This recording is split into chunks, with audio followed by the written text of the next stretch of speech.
Молдавии это одно из главных традиционных напитков у нас. И как бы сейчас молодежь больше вникает в соцсети, в контакты, инстаграмы. Многие не знают, как заваривать правильный хавель.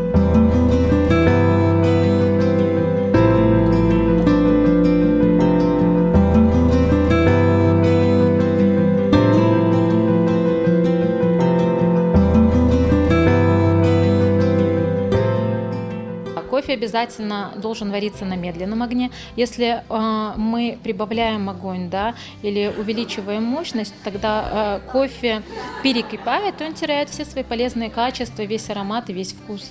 И народные ингредиенты, предположим, такие как, может быть, какие-то фрукты, какие-то топпинги либо сиропы, они убивают, и вкус кофе теряется. И поэтому мы ничего не варим, мы варим исконный, настоящий, вкусный крымско-татарский кофе.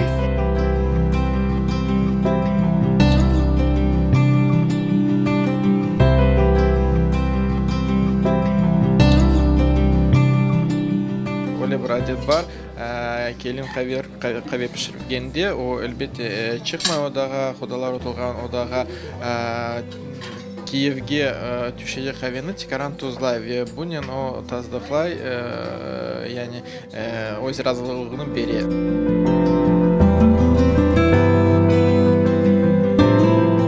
Сколько в среднем живет одно кофейное дерево?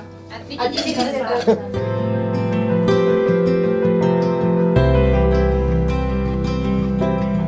Приятно удивлена теплой компанией и вообще, как преподнесли нам мастер-класс девочки из Дживаля. Мне было интересно узнать историю, узнать обычаи, традиции, как правильно нужно варить кофе, как при этом нужно его преподносить.